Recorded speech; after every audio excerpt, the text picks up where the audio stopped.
Nakakaiyak, nakakakilig, nakakatawa, nakaka-inlove. Dear MOR!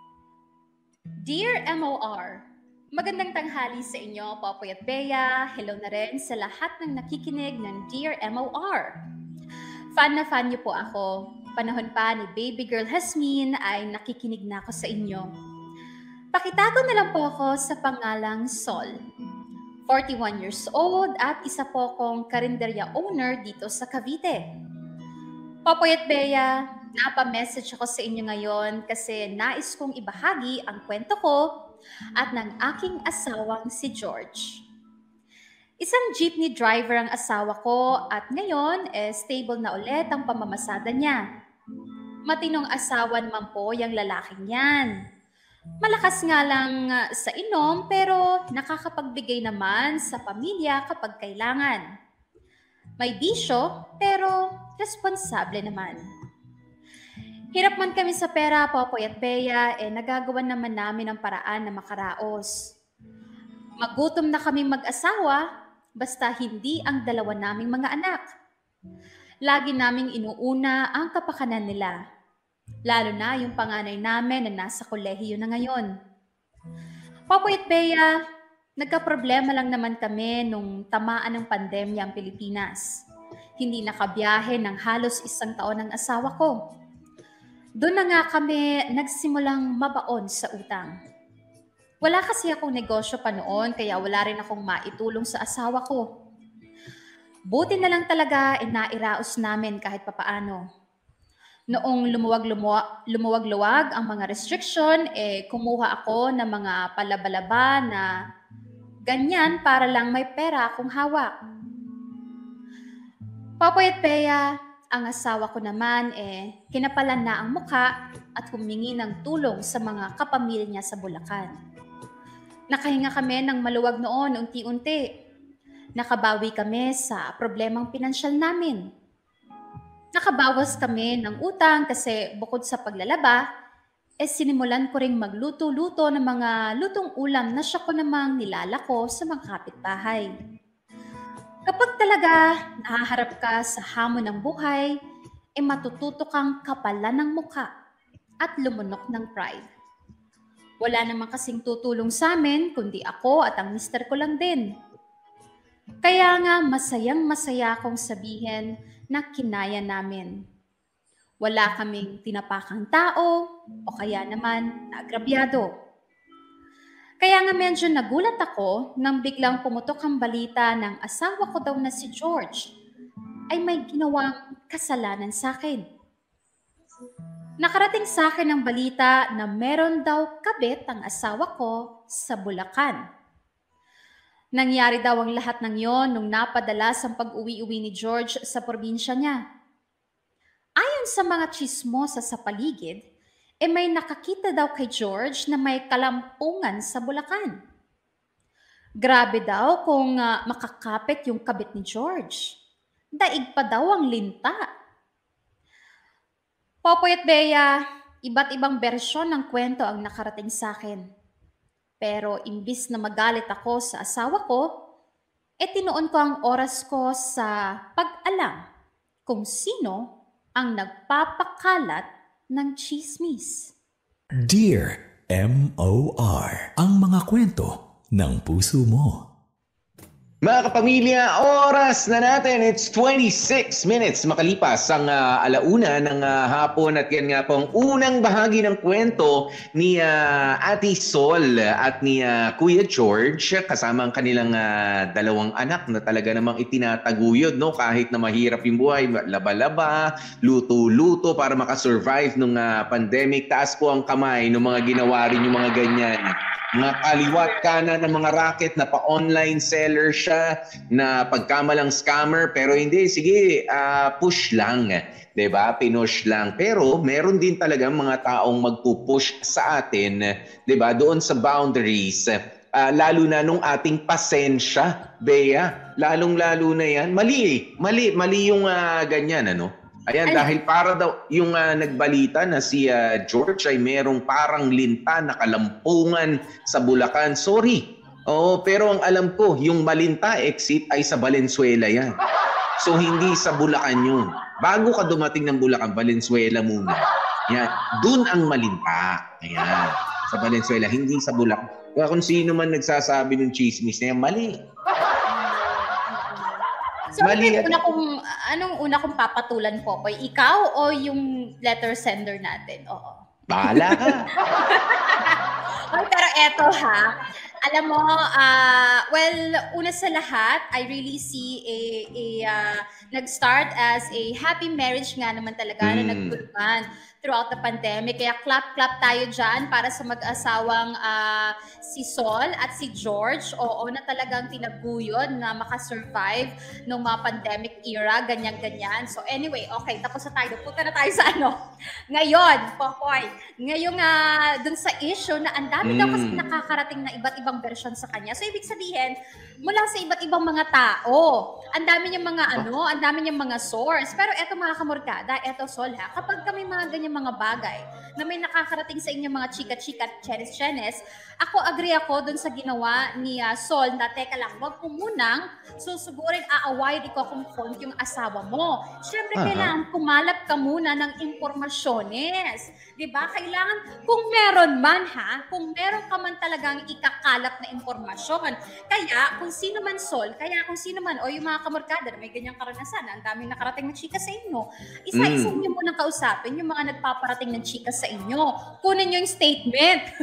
Ay, talaga, parang pulis Kunin nyo yung statement, tapos, syempre huwag kayong magmukhang, huwag kayong magmukhang galit. You have to pretend na kahit nanggigigil ka sa loob, kailangan kalmado ka. Kasi kung kalmado ka, makukuha mo yung impormasyong kailangan mo, sasagutin nila yung tanong mo nang wala silang takot. Kasi nakikita nila na kalmado ka, di ba? E di, tanong ka lang, tanungin mo lahat ng yan, yung lahat ng pwede mong itanong. Tapos ipagkumpara mo kung ang tawag dito, saan sila nagkakapareho, saan sila nagkakaiba, ganyan-ganyan. Pero ang pinaka-number 1 na tanungin mo sa kanila, saan nyo ba nakuha or saan mo ba nakuha, kumars, kumpare, yung balitang yan, ganyan-ganyan. Kailangan talaga, tama yun, kailangan tumbukin mo muna. Kasi meron, hindi naman pwedeng lahat yan sabay-sabay nagpunta ng Bulacan, di ba? Para at unless, Bea, meron silang excursion. May excursion na sinamahan. Diba? Definitely. Isa siguro o dalawa ang talagang source niyan. At yung dalawang yun, magkasama pa yun. Diba? Kung sakali mang totoong may nakita sila sa Bulacan. So tama yun, tumbukin mo muna, alamin mo muna saan nanggaling. Kasi kailangan mo ma-confirm kung true, para kapag hinarap mo yung Diyosawa mo, again, pag ito hinarap mo yung Diyosawa mo, kalmado ka, hindi ka nag-aakusa, pero ilalatag mo yung problem solving na kailangan yung gawin. Diyosawa bells. O, meron nakalating na ulat sa akin. Ulat? Ano nakalating? Ano yung nakalating? Ano nakalating yung balita sa akin? Ay, ganito na yung ginagawa mo. Merong nakarating na ayan. Akin na ganito, ganyan, keme-keme, chenes-chenes. Tapos, sabihin mo yung source. Si ganito ang nagsabi ng ganyan. O, mister, ano ang masasabi mo? Ngayon, syempre, kailangan mong basahin, Sol, o mga kamorkada. Kailangan mo yung basahin yung facial expression, yung body language, body movement, kung sino sa kanila talaga yung parang nangangatok o hindi makasagot na maayos, hindi makasagot ng diretso, ganyan-ganyan. Pero first part pa lang kasi to, no? Hindi natin alam, baka ginawa na yun ni Sol or kinonfront na niya yung asawa niya. Hindi pa. Di ba sabi niya hindi pa? Hinahanap pa niya. Tama yun, na mangalap ka muna ng impormasyon. Kung kapag-confront, dapat meron kang ebidensya, ganyan. Meron kang awak na, alam mo yun. Lalo na kung alam mo naman na naghahanap buhay nga yung asawa mong si George para doon. Sabi nga ni Sol, meron ding bisyo naman. Hindi naman perpektong tao, hindi naman perpektong asawa si George, pero meron siyang responsibilidad, 'di ba? Nabilib din naman siya, umiinom din naman, pero talagang ang para sa pamilya ay para sa pamilya rin. 'Di ba? So he's a good provider. Kaya mahirap din naman yung basta maniniwala ka na lang sa mga sabi-sabi sa tabi-tabi, 'di ba? Na lalo na nung during the pandemic days, yung iba ay hindi ho nakakuha employment, online employment, yung iba natigil. Kaya yan ho ang kanilang pinagkakaabalahan. Yun hong magchismis. Diba? Lalo na sa mga magkakapitbahay. At kapag ka nangangawit na nga sa kauupo at kanonood ng mga video sa loob ng bahay, lalabas yan para makahalukip-kip na ganyan. Habang inaantabayanan din yung dating ng barangay tapos naka-face mask pa. Oh, kumusta na? Ay, naku, kami nga hirap din dito. Pare-pares naman tayong sitwasyon. Diba? Pare-pares naman tayong nahihirapan mag-grocery, nahihirapan mag-ano. Kaya gumagawa ng ibang kwento. Intindihin na lamang po natin yung mga taong ganyan. Kasi nga may oversupply ng laway sa bibig. At nakaka-choke yata para sa kanila ang itikon ang kanilang mga bibig. Kung sino man nagpapakalat ng mga chismis na yan. Isipin nyo na lang na mamamatay po sila. Diba? Kaya yung lason, ibinabato nila sa iba. O yung lason ng mga kwento, ibinabato nila sa iba. Ayan, pero Bea, no? Venom. Of course, hindi mo naman basta i-invalidate yung mga ganito mga kwento. Lalo na, at hindi lang isa, hindi lang dalawa yung nagsasabi. Pero sa akin lang, ha? Sa akin lang. Kapag ka ganyan, may narinig ka, halimbawa, ito raw si, merong ganito. Tapos meron ka na naman narinig, iba na naman nagsabi, ano yung version nun? Pero kapag ka magkakaiba naman yung version, alam mo yung may dagdag bawas ka ng nararamdaman, teka lang, chismis yan. Diba? Chismis yan malamang. Kasi nag-iiba-iba yung version eh. Diba? Pero kapag iisa lang yung pangyayari, may pinupuntahang bahay, doon sa ganitong ganyan-ganyan.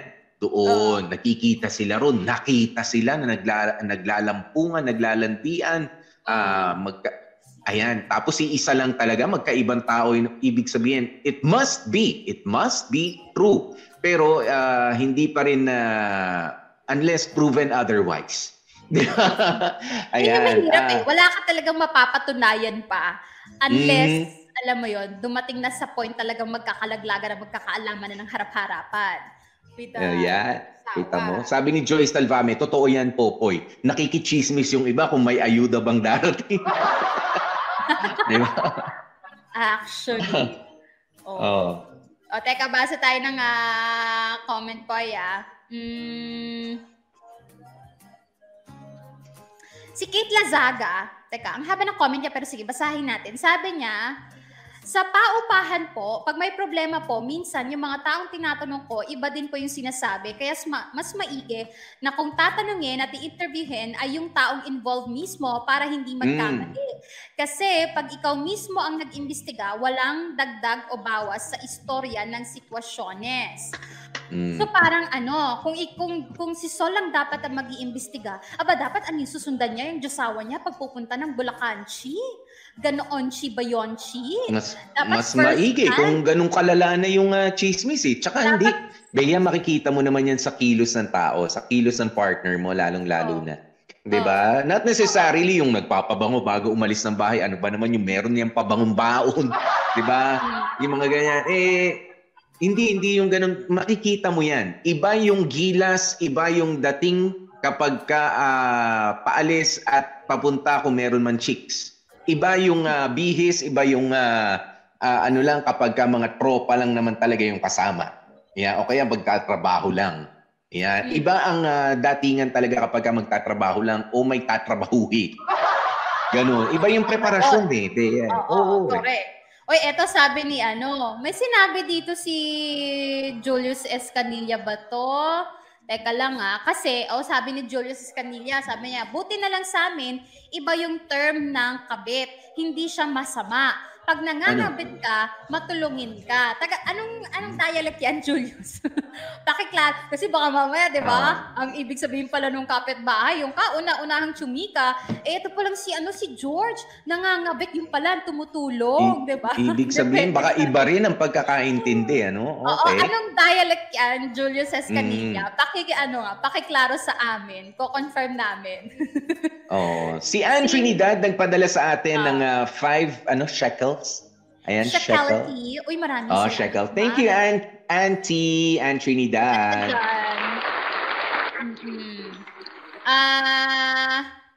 Si Renny Boy, sabi niya, balita ko ang ganda raw ni DJ Bea sa personal. Oo naman. Malalaman niyo po yan sa, lalo na kung makakabisita naman po kayo sa Batangas City sa Sunday. Ayan, nandyan po ang Team Dear MOR, kasama rin ang ating mga kapamilya para sa Kapamilya Caravan. Ayan, at basta wag lang pong wala lang pong tulakan, wala lang pong siksikan, lahat naman po ay mapagbibigyan. Wag niyo po kaming pagkaguluhan ng gusto.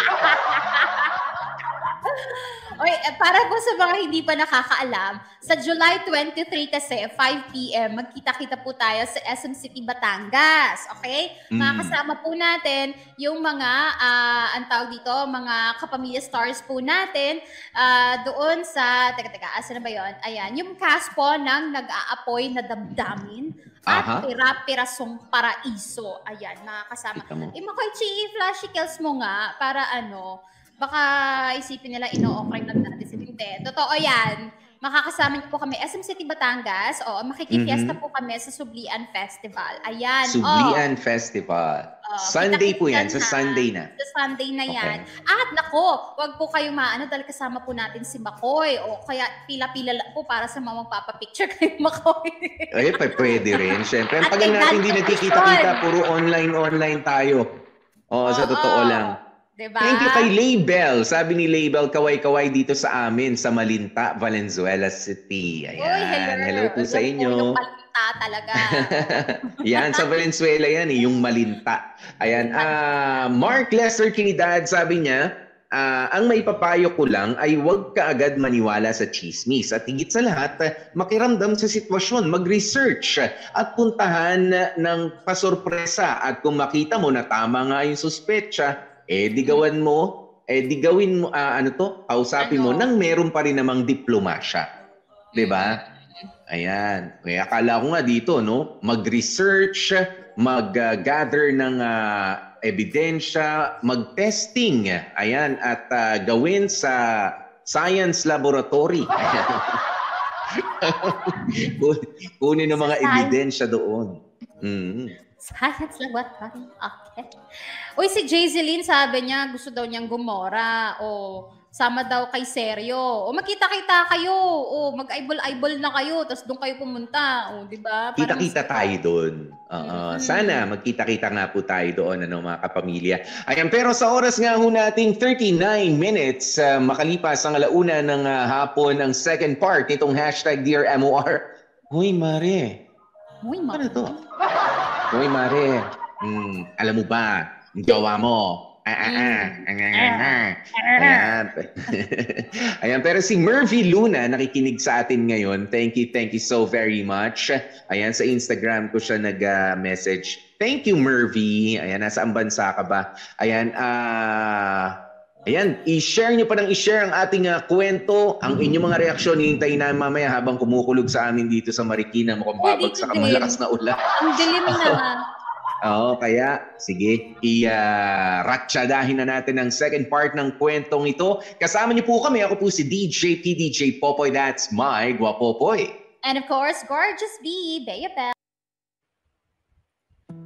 Popoy at Bea, siguro ang iniisip niyo ngayon, bakit hindi ako nagalit kay George?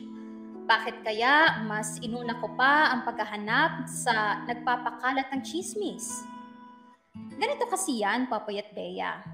Alam ko kasing hindi totoo ang mga kumakalat na balita.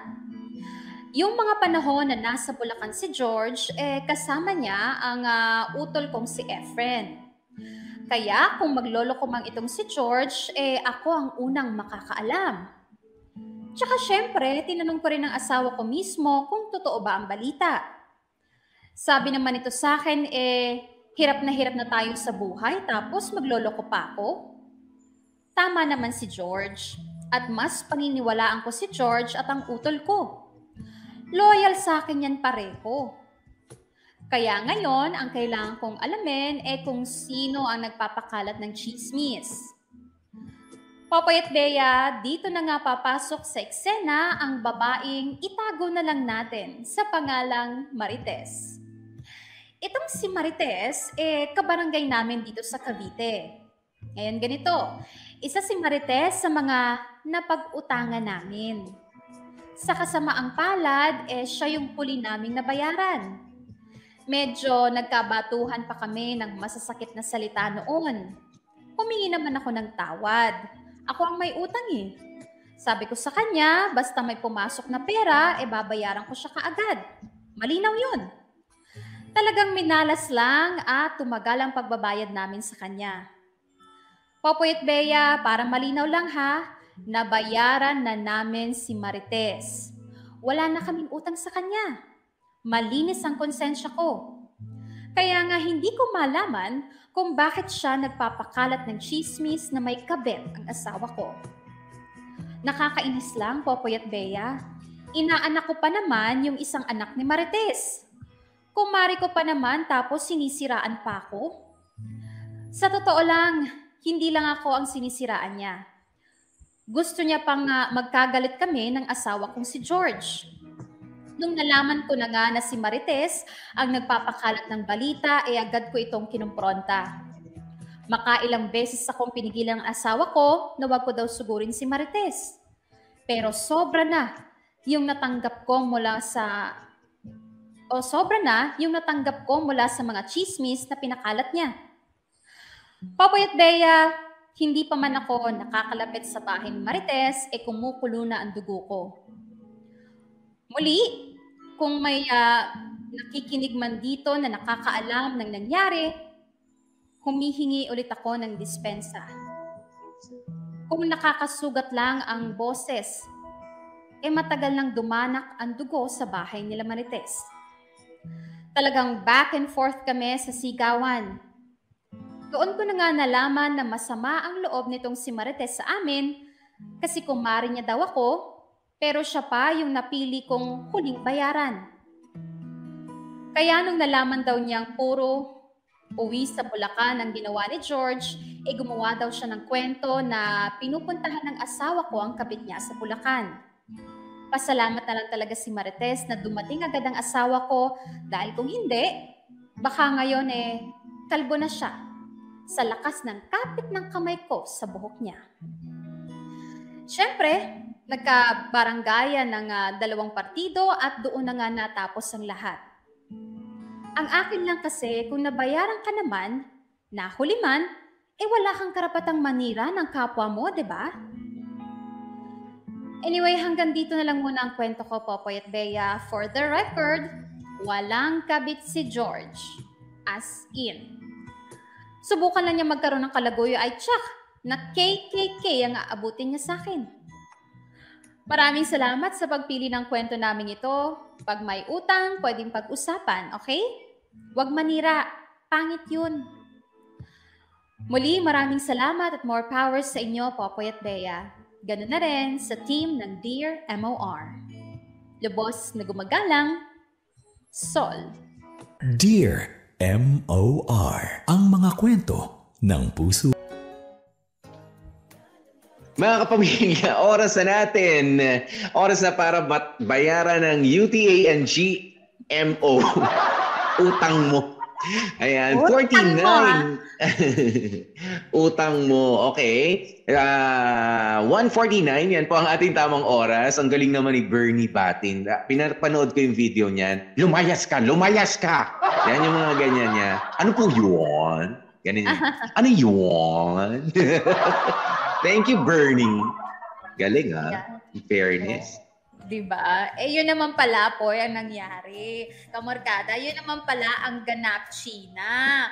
Confident ang Lola Sol nyo sa loyalty at pagiging faithful ng Diyosawa niyang si Daddy George. Yes. Diba? Yun yung masarap na feeling, yung confident ka talaga sa faithfulness ng Diyosawa mo. At kaya naman pala, may nagpapakalat na chismis, samaan pala ang samaan ng loob pala ang nangyari na usong-uso po, utang na loob. Usong-uso talaga yan, lalo na dun sa mga lugar na very close at alam mo yon, yung magkakakilala talaga lahat sa isang barangay. Alam mo yon, parang isang buong pamilya na, yung isang buong barangay. Usong-uso talaga ang samaan ng loob. Ang dami na po nating nabalitaan na barangay, nauwi sa demandahan, nauwi sa sabunutan, yung mga ganyang samaan ng loob. At syempre, ang isa talaga sa, alam mo yon, number one source ng samaan ng loob ay ay pera. Yan. At yun nga, may kinalaman ito sa jutangi pala ng bonggang-bongga. Alam mo, Bea, kaya minsan ang hirap ding ang hirap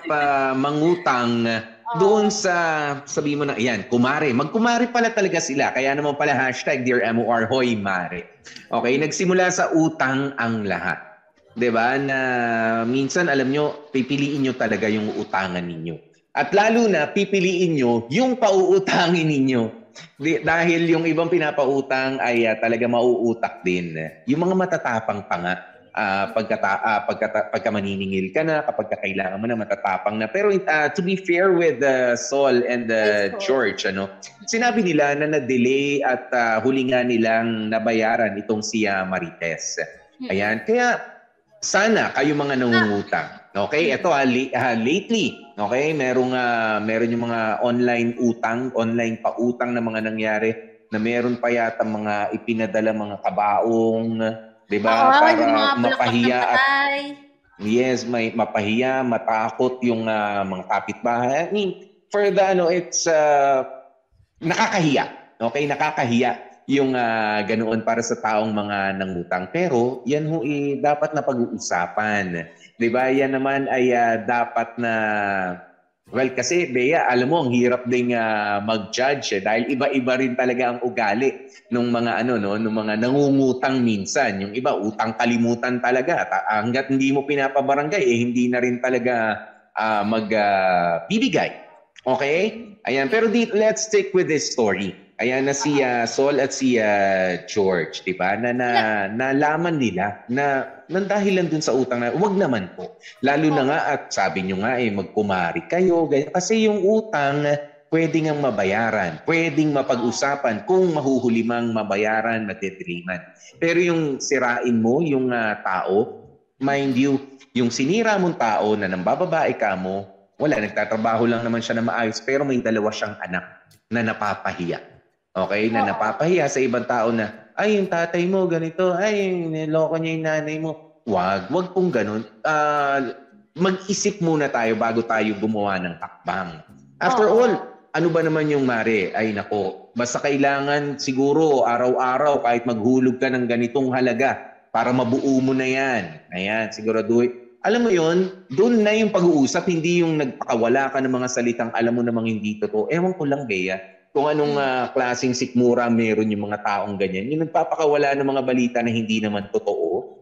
Oo. At saka, siguro, etong kasing si Marites, eto sa nakikita ko kina Sol at kina George, kaya nila hinuli itong si Marites. Kasi kilala nila siguro si Marites. Sa pagkakakilala nila, kumare nga, di ba? Mabait at willing to wait. Kaya hinuli nila. Kasi kakilala nila ng personal yon. Uunahin nila siguro, syempre, yung mga hindi nila masyadong kakilala kasi hindi nila kabisado yung ugali ng mga tao na yun. Baka mamaya, katulad ng in-example natin kanina, magpadala ng mga threats, o di naman kaya, alam mo yon, sugurin sila sa bahay. Pahiya ka na talaga. Diba? Oo, hindi nila kilala yung mga tao na yun. Kaya siguro inuna nila at hinuli nila itong si Marites kasi alam nila, hindi gagawa sa pagkakakilala nila nung una, hindi gagawa ng masama si Marites. And siguro, Marites failed to see that angle kasi ang nasa isip niya, aba, hinuhuli niyo ko Feeling kasi ni Marites, parang nagulangan siya or something like that. Kasi inuna yung mga ibang tao, imbis na siya. Pero ang nakakaloka lang nito, kinlaro naman ni Sol na nabayaran, pero ginawa pa rin ni Marites na, gumante. 'Di ba? Gumante pa rin at nagpakawala pa rin ng mga chismis na mga ganyan. It only shows talaga, Popoy, na makikilala mo talaga ang isang tao kapag kausapang pera na. Na pwedeng all this time, ang ganda-ganda ng samahan nyo, ng friendship nyo. Kasi happy-happy lang 'di ba? Naging ninong ka pa nga, ganyan-ganyan. Pero pag naglabas na ng pera, doon na talaga lalabas yung tunay na kulay ng isang tao. Pero Bea, ito lang rin. Sana, maging malinaw sa ating, kung sakali manghihiram tayo. Okay, manghihiram tayo kay kumare, kay kumpare, di ba? Alam niyo, sa ate mo, sa kuya mo, ganyan pa nga, kalapit yung iba, o sa nanay at tatay mo. Alam niyo, ang utang ay utang. Kailangan niyang bayaran. Okay? Ayan, pero wag niyo rin namang gagawing lisensya palagi na, ito naman, hindi ka naman iba Meron kasi tayong mentality na ganun na kaya mo dine-delay kasi hindi naman iba, kamag-anak ko naman, o kaya naman, ayun nga, kumari ko naman yan. Alisin nyo sa mentality nyo yan. Okay, kung ano yung usapan, kung sakaling meron kayong date ng usapan ng bayaran ng utang, bayaran nyo. Kung kulangin man, maghulog ka pa rin dun sa araw na yun. Diba? Definitely. Tama yan po. Isipin nyo kahit sa mga credit card po, ganyan. Diba? Kahit sa pagbabayad ng sasakyan, ganyan. Kapag sumobra ka dun sa araw, merong penalty agad yun. Diba? Pwede ka pa bang umapila? Meron siyang ilang percent na penalty, karagdagan? Hindi. Diba? Hindi na pwede. At sana ganun din ang mentality natin. Yun nga hindi na nga iba. At syempre, yung perang pinahiram nila sa inyo ay pera pa rin nila na pinaghirapan. Okay, kung saan man nila nakuha, huwag niyong iisipin, alam niyo yung mentality kasi nung iba, marami namang pautang yan marami namang nagbabayad dyan At isa ka nga doon. Diba? Isa ka nga doon sa inaasahan din nila. Gumagastos din yung mga nagpapautang na yan. Naghahanap buhay, nag-i-invest din. You cannot make them wait and wait na lang. Lalo na kung yung pautang naman na yan ay hindi naman din yung 5-6. Di ba? Na kumbaga, na medyo mas malaki yung tubo kaysa sa usual. Di ba? Kung pinautang ka at konti lang ang tubo, hindi na nga iba sa'yo, tupdin mo. Di ba? Anong tawag mo rito? Tumupad ka na doon sa napag-usapan ninyo. Ganun, huwag niyong gawin lisensya. Hindi naman iba. Sabi na, Mare, next month ang usapan, next year na. Oo. Well, hindi naman yun ang ibig kong sabihin, Popoy. Ang ibig ko lang sabihin is that could be yung iniisip ni na Sol at ni George. Kaya hinuli nila yung taong kilala nila. Pero kung ako sa inyo mga kamarkada, kung kayo uutang doon sa mga kakilala nyo, ganyan-ganyan, huwag kayong magpatay mali siya every time na tinatanong kayo. Or better yet, kayo na mismo yung nauunang mag-update doon sa tao na yon na ito Mars, meron akong konting pera, kaya lang babayaran ko muna kasi yung ganito ganyan, chenes, eme, o kaya pwede ba akong maghulog muna kahit 500 na lang muna, ganyan. Yung kayo dapat, kung sino yung nakutang, kayo dapat yung antawag dito, yung atat, kayo dapat yung ngarag at ramdam na ramdam yung presensya. Kasi nakakatulong yun para mapanatag yung kalooban ng inutangan nyo. Yung nag-a-update kayo every now and then. O kaya kapag message kayo, uy, kamusta na yung jutangers mo, ganyan-ganyan. Huwag kayong scene zone, huwag kayong nambablock. As in, sagutin nyo ng diretso, aminin nyo asan yung estado nyo ngayon, magkano yung budget nyo ngayon. Kasi nakakatulong yun para alam mo yun, hindi kayo magmukhang, ang tawag dito, tumatakas, hindi kayo magmukhang galit na sinisingil kayo. Bea, may iba pa. May iba pa magpo-post. Dahil natotoxican dun sa naniningil. Sabihin, Bea, yun nga palang yung hiniram mo, baka pwede ka na maghulog, ganyan kasi kailangan ko na rin. Sabihin, yun nga, si scene zone ka, tapos makikita mo dun sa post niya, it has something to do with mga tao talaga di makapaghintay kahit na meron silang makikita mo sa mga post sa mga post pa nila na parang doon mo pa dadaanin, sagutin mo na lang yung tao. Kung wala kang pera ngayon, huwag ka na magparinig online na parang siya pa yung may kasalanan. Meron kayong usapan na you honor kung ano yung pinag-usapan ninyo. Diba? Sabi ko nga, kahit na medyo kulang, kakapusin yung bayad mo, magbayad ka kahit magkano. Ayan. Kasi alam mo, Bea, yung mga yan, of course, matatalino naman din yung mga nagpapautang na matitino, yung iba. Ayan, sabi nila, di ba, pagka natapos to, hindi ka makakapag-renew. Yan. Hindi na makakapag-renew. Papaano kapag ka talagang legitimate at kailangan emergency, hindi ka na makahiram sa kanya? Paano? Bad record. Nag-away pa kayo. Di ba? Pinahirapan mo siya sa paniningil sa'yo. Paano pinaringgan mo pa. Yun yung pinaringgan mo pa sa online. Tila.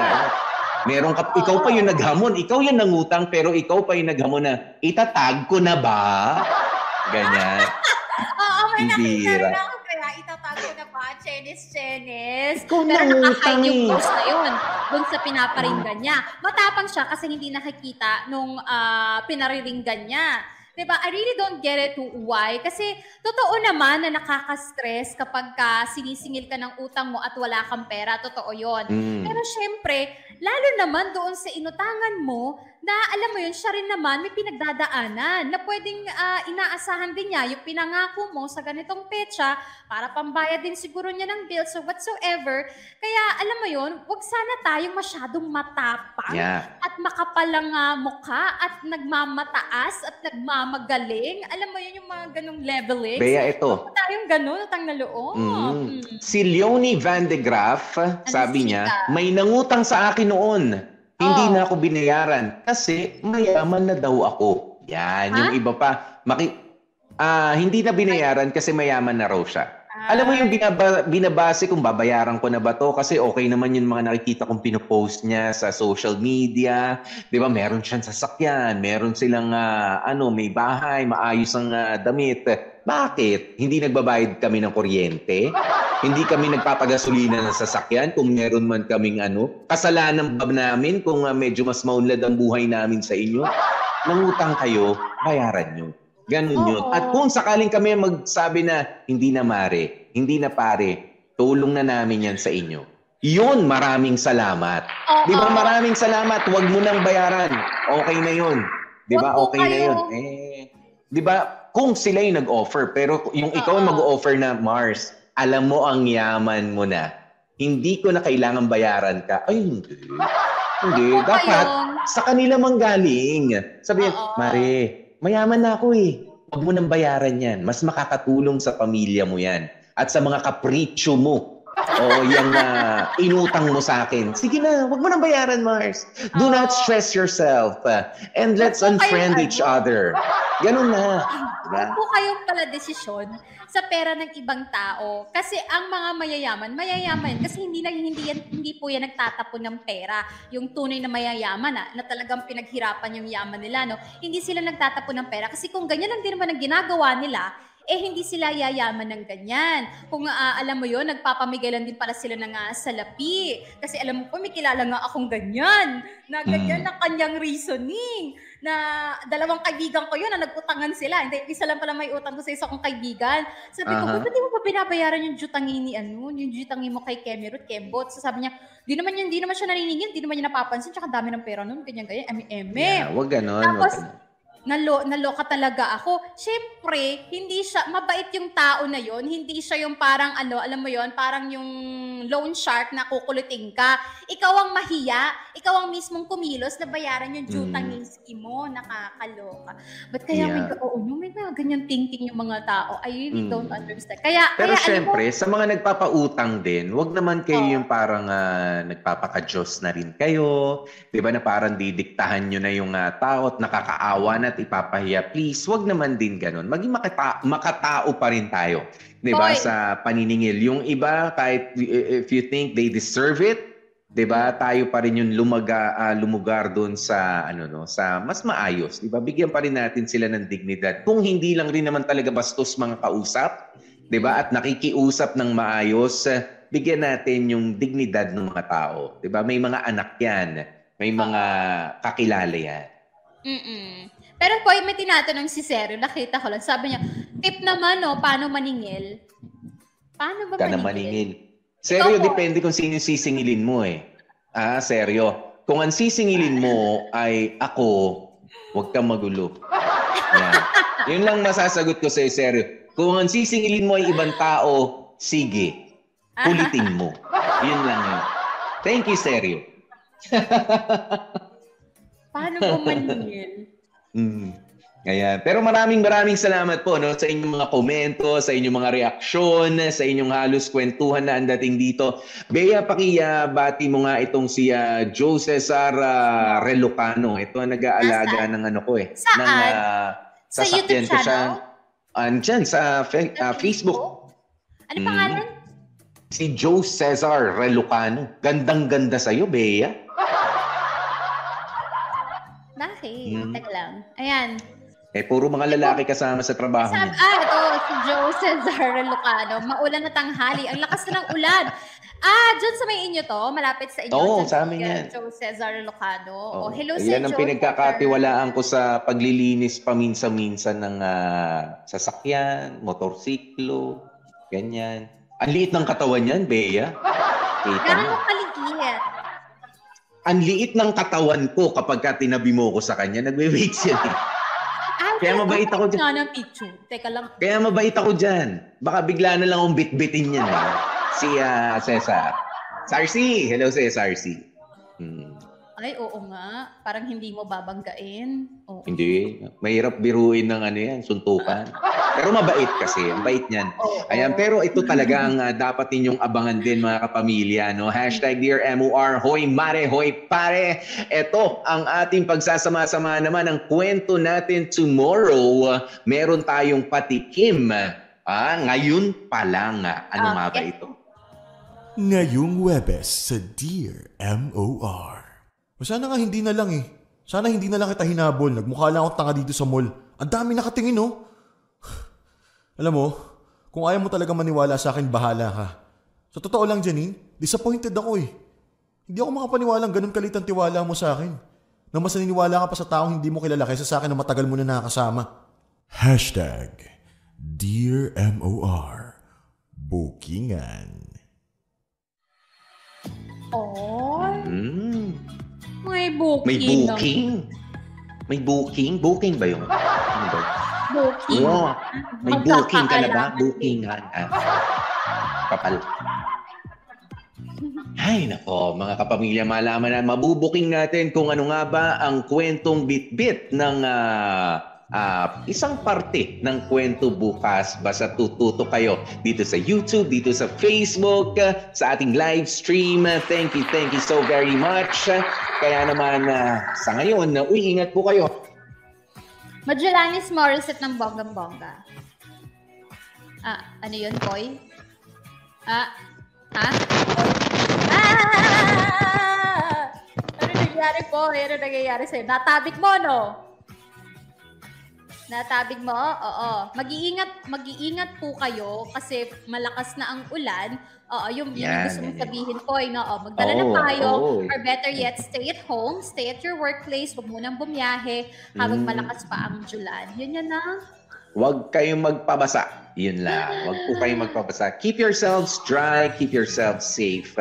Katulad po ng lagi namin pinapaalala dito. Nakasama nyo nga po kami. Ako po si DJ PDJ Popoy. That's my Guapopoy. Gorgeous B, Bea Bells. At yun nga po paalaala namin, you stay safe, stay healthy, stay dry, stay in love, and stay happy.